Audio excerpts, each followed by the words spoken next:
All right, good morning, 99 family. I'm back with another video for you guys. Thank you all for watching. If you're new to this channel, on this channel, we talk about personal finance, business finance, and professional development. If that interests you, please subscribe. Also, don't forget to give this video a thumbs up and comment so that we can answer any of your questions. And I want to thank you all, and let's get into this video. So today we're talking about a topic that I feel like is very important at a time like this, which is the importance of budgeting. When we're going through a pandemic, we're going through a situation where you don't know if you're going to have your job tomorrow. You don't know what could be happening. Your finances could be affected at any point in time. The main thing that you need to be aware of is how to create a budget. How am I going to manage my money at a time like this? This is one of those to each its own things. If you guys would like, please leave a comment down below and let me know, and I'll drop a video on what my personal budget is. However, why do we keep a budget? We keep a budget so that we are able to manage our money. That's why we keep a budget. We want to know how much money's coming in, how much money's going out, and we want to be aware of where this money is at all times, and aware of where we can cut back and where we choose to splurge. I think one of the biggest things that's a misconception about budgeting is that budgeting is boring. If you budget, then you're going to live a boring life. Because if you cut out the things that you like and you take away money from here and you cut different things out, your life is going to be boring. First off, I'd like to say, if you cut out all the extra things that you do and you consider your life boring, you're doing something wrong, you're around the wrong people. I can entertain myself with my thumbs.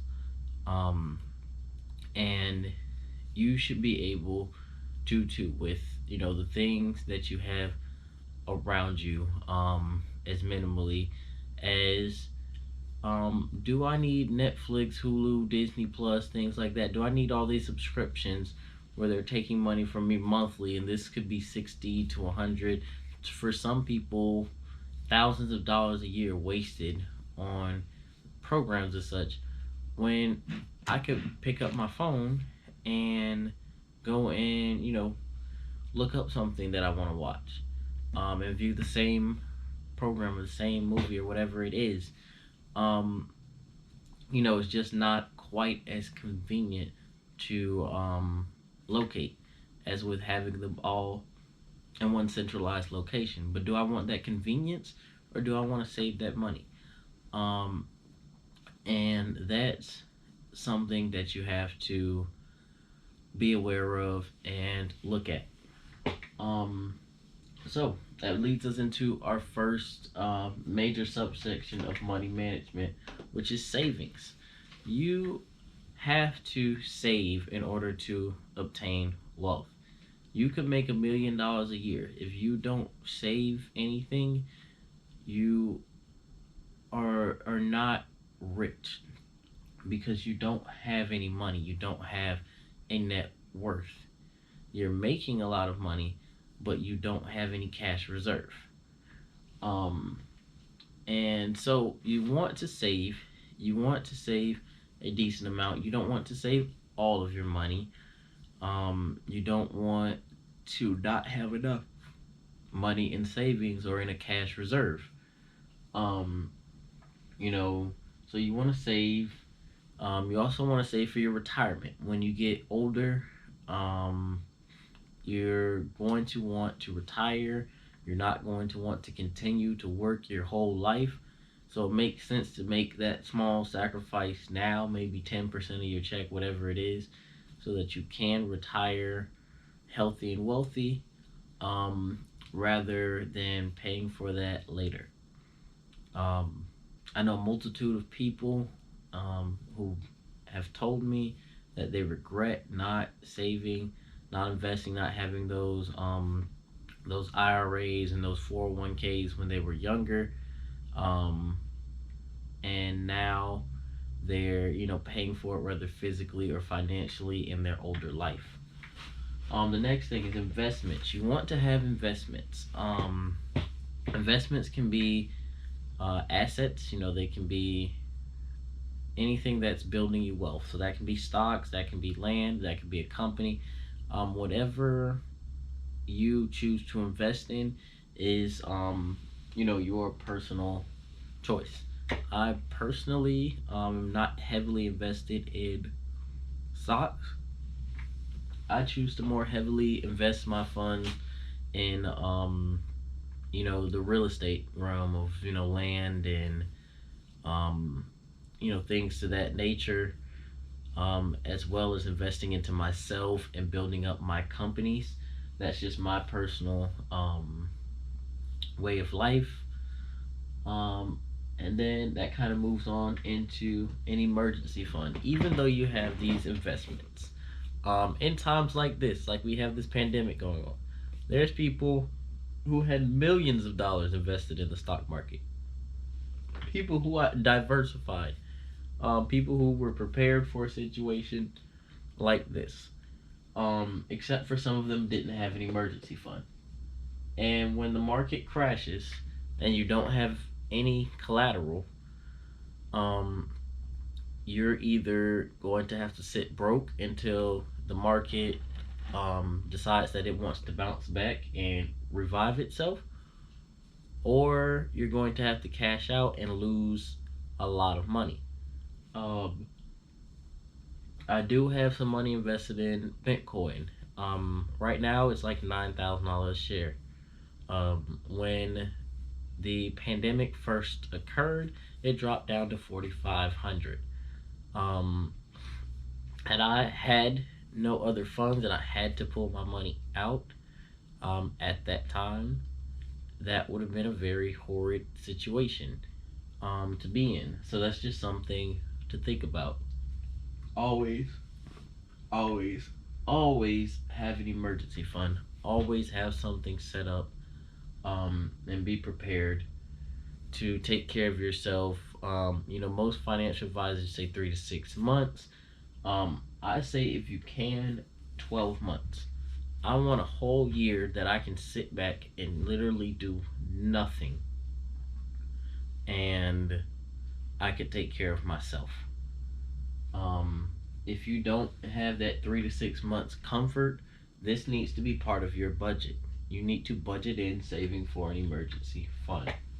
The last thing is a budget really brings you to reality, to live within your means.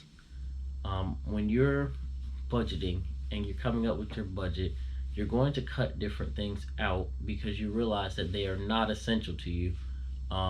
They don't matter to you that much when it comes down to having these other things, to having investments, to retiring healthy and wealthy, to creating all these other things to build yourself in the future.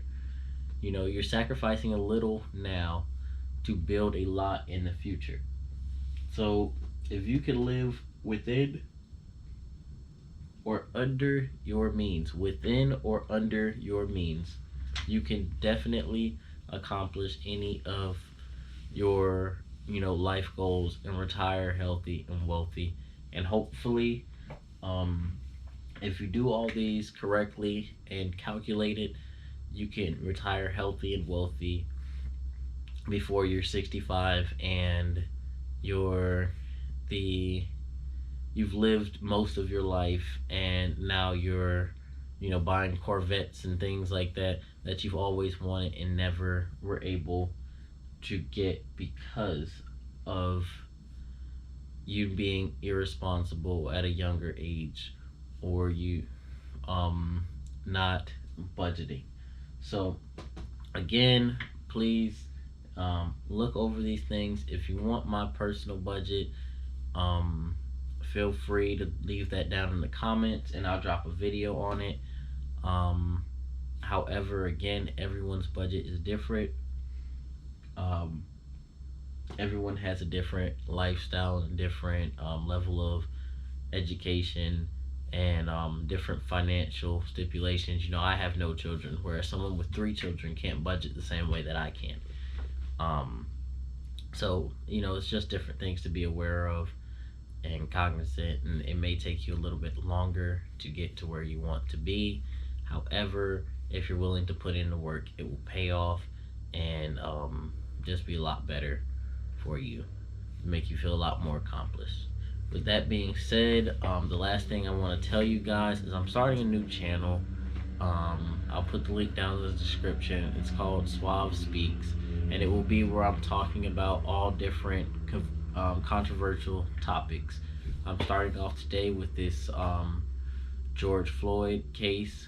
I'll be dropping a video on there about it later. If you care to hear my opinion on it, or any of these other controversial topics that are coming up, or have previously occurred, because I'll be going back and covering some previous ones, feel free to go over to that channel, subscribe, like, comment over there, and extend the family that way. With that being said, thank you all, and I'll see you in the next video.